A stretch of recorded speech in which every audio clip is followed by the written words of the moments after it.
It-tema ta' trasparenza u l-amministrazzjoni ġusta kienet diskussa waqt konferenza internazzjonali organizzata f'pajjiżna mill-Uffiċċju tal-Ombudsman. Il-kap tal-Partit Nazzjonalista Bernard Grek isostni li l-amministrazzjoni ġusta mhux biss kelma legali, iżda prinċipju fundamentali għas-soċjetà ugwali, hekk kif jekk iċ-ċittadini jrid ikollhom fiduċja li l-gvern qed jopera b'mod ġust. Waqt l-indirizza din il-konferenza internazzjonali, Bernard Grek sostna wkoll li dan mhuwiex lussu iżda dritt li ħaqqu kull ċittadin.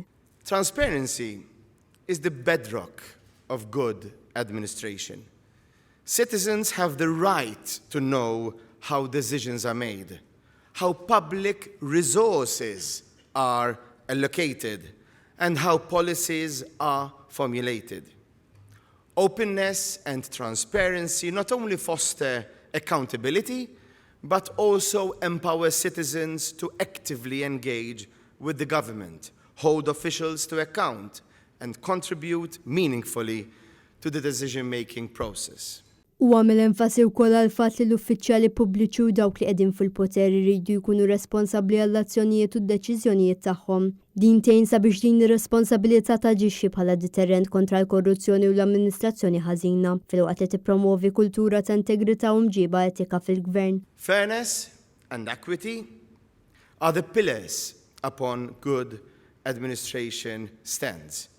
Every citizen, regardless of their background or socioeconomic status, should have equal access to public services and opportunities. Discrimination and bias have no place in a just society. Bernard Grek stqar li riżorsi adekwati, l-indipendenza u l-awtorità huma kruċjali sabiex l-Ombudsman u l-istituzzjonijiet ta' sorveljanza jwettqu dmirhom b'mod effettiv. U staqsa jekk id-dritt tal-governanza tajba hix realtà bħalissa, hekk kif il-Gvern b'mod frekwenti jinjora u jirrifruta n-numru ta' rapporti miktubin mill-Ombudsman u proprju għalhekk hemm bżonn li tinbidel il-liġi sabiex dan ma jkomplix isir. Il-Partit Nazzjonalista minn dejjem mexxa l quddiem l-amministrazzjoni ġusta l-pajjiżna u bħala l-kap tal-Oppożizzjoni Bernard Grek sostna li ser jaħdem kontinwament mal-Ombudsman, mal-Gvern, kif ukoll mal-organizzazzjonijiet tas soċjetà ċivili sabiex isaħħu d-dritt għall-amministrazzjoni ġusta. F'kumment ma' Net News wara l-konferenza, Bernard Grek fakkar fl-iskandru tar-liċenzji tal-karozza, filwaqt li kompla jsostni l-importanza għall-amministrazzjoni ġusta. Huwa proprju hawn fejn il-Gvern l-iktar li qed jonqos, fejn il-Gvern mhuwiex trasparenti, fejn Gvern jara illi hemm amministrazzjoni ħażina li jkun hemm min jingħata liċenzja tal-karozza meta dan m'għaddiex mill-liċenzja tal-karozza l darba darbtejn u allura jpoġġi